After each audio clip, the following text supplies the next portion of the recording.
Hello ka-trade, kumusta? Ituturo ko sa inyo ang pinakamagaling na harmonic patterns indicator. At ito ay tested, sinubukan ito ng 100 trades at mataas yung win rate, ipapakita ko sa inyo mamaya.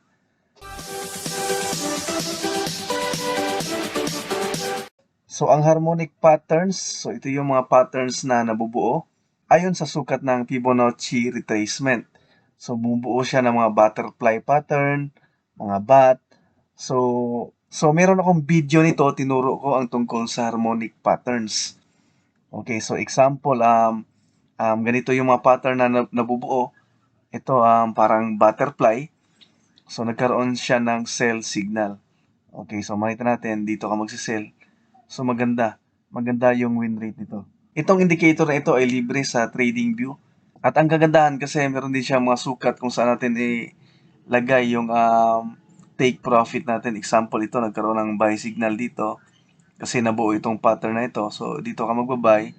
So ito yung potential na target mo, take profit dito banda or dito banda, pwede dito banda. Okay, so yung stop loss mo, pwede mong ilagay sa baba kung gusto mo. So meron din siyang prediction na kapag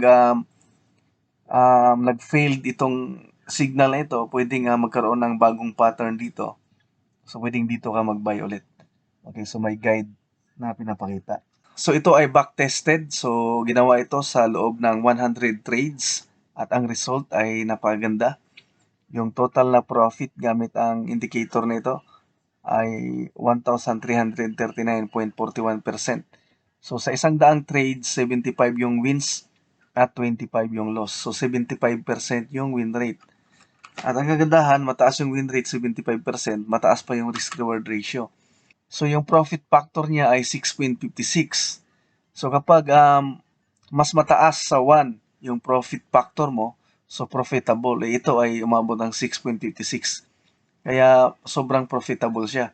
So largest profit trade ay 22%. Yung parang nakuha yung magandang signal ba. Example, dito nag-buy. So sobrang taas ng inangat. So pinakamalaki na naging profit ay 22%. So yung loss trade naman ay 2% yung maximum. Okay? So 12 wins ang naging sunod-sunod na naranasan at 2 loss naman yung sunod-sunod na naranasan. So mataas talaga yung win rate. So average win ay 4.37%, average loss ay 2%. So yung risk reward ratio ay nasa 1:2. Ayan, makita naman natin dito. Yung reward versus yung risk reward ratio ay 2.19:1. So mag-risk ka ng $1, mag-profit ka ng 2.19 US dollar. At yung maximum drawdown ay ang baba, 3.96% lang. Okay, so dito sa video na ito, ituturo ko sa inyo kung paano itong strategy na ito, paano gamitin itong indicator na ito. Itong strategy na ito ay napanood natin sa YouTube channel ni Trade IQ. Okay, so ituturo ko sa inyo, Tagalog para maintindihan niyo. Okay, so ang una niyong gawin ka-trade ay pumunta sa TradingView kasi dito lang natin makikita itong indicator na ito. So kailangan niyo munang mag-sign up or mag-login gamit yung Facebook account niyo, pwede. Pag naka-login na kayo, may makita kayong chart. So full screen lang natin yung chart. Yan, para lalabas to. So dito sa right side banda, dito natin makikita yung mga currency pair or crypto or kahit anong market na gusto mo. Pindutin mo lang yung plus, tapos mamili ka lang dyan ng gusto mong ilagay na chart. Okay? So, ito na yung chart dito sa TradingView. Ito yung list natin ng mga currency pairs. So, ang gagawin natin ay i-add natin yung indicator. So, punta lang tayo dito sa indicators. I-search natin dito ang ito, harmonic pattern. Ayan, harmonic pattern detection, prediction. Ayan, by risk. Okay, so ito yung piliin natin. Select lang natin yan. So makita natin, ito na yon, naglo-loading siya. At yan, makita natin, lumabas na dito sa chart natin. Itong harmonic patterns. Okay? So itong chart natin ay nasa SP500 pala tayo. So nagkaroon na nga siya ng pattern dito. Nagkaroon ng signal. Ayan, bearish Gartley. Ayan, so nagkaroon siya ng sell signal. Ito yung potential target. So lipat tayo sa forex pairs. So ito pala ay na-testing sa 5 minutes time frame. Okay, ito sakto sa Euro GPY, merong nabuong pattern. So makita natin nagsapaw-sapaw na yung mga pattern, pero ito yung ibabaw, yung malaking kulay red. So makita naman natin sa taas, ayan, bearish shark, ibig sabihin sell signal yan. Ayan, so makita natin yung details. So meron na rin dyang entry, stop loss, saka target 1 at target 2. So dito meron din ditong table, makita natin yung signal natin ay yung shark pattern. So, dito sa Euro GPY, nagkaroon siya ng 36 patterns. So, yung take profit 1, success, 52%. Yung take profit to success ay 22%. Ayan, so may percentage na siya. So, makita natin sa taas yung stop loss level, pwede rin dito sa taas.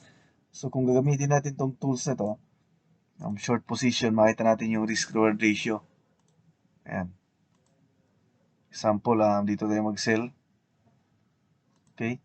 So, kung gamitin natin yung unang stop loss, so ano lang, di ba? Napakalapit lang.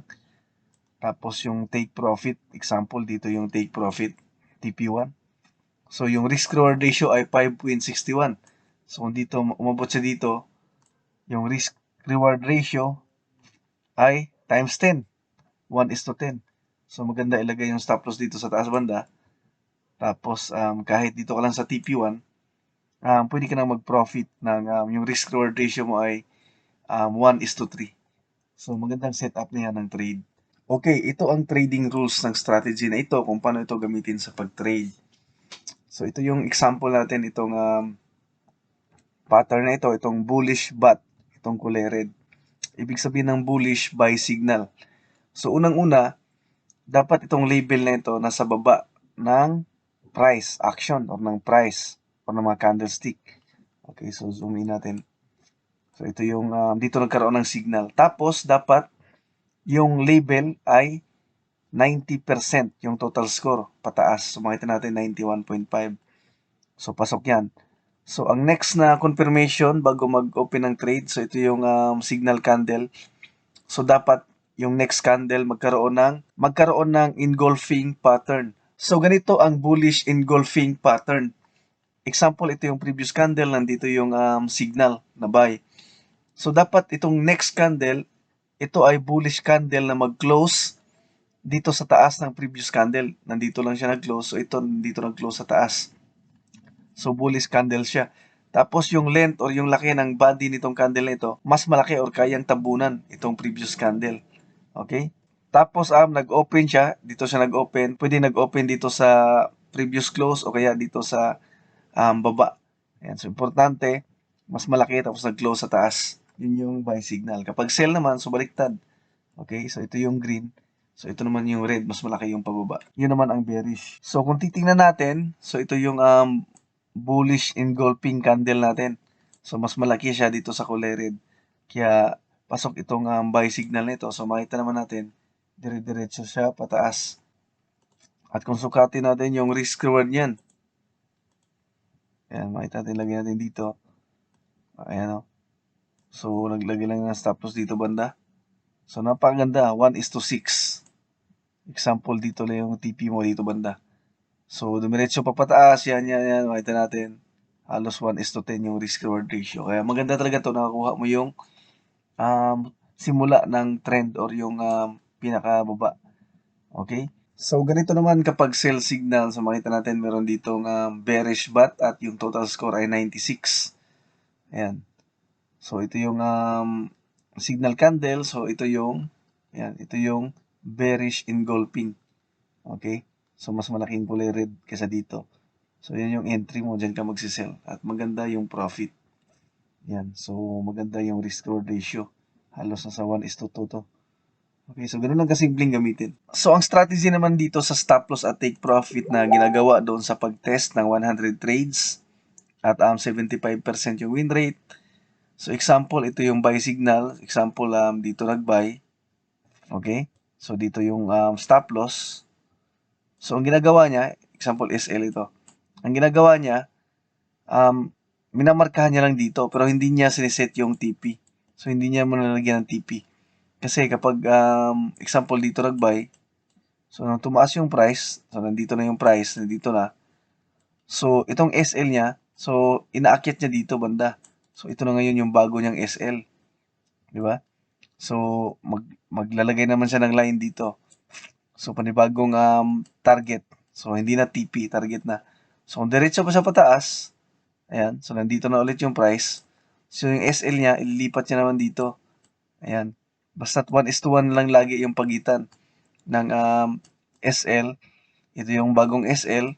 Ito naman yung bagong TP or target. So, 1:1 lang lagi. So, kapag ganyan, kapag bumalik yung price dito, so makita natin na secured na, profit na.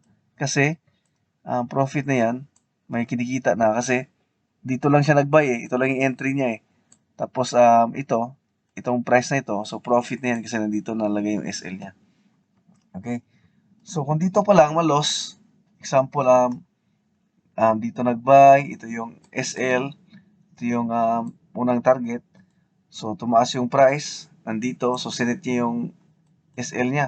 Ilagay niya dito. Ilagay niya dito, nilipat niya. Tapos bumalik dito, so tabla lang siya.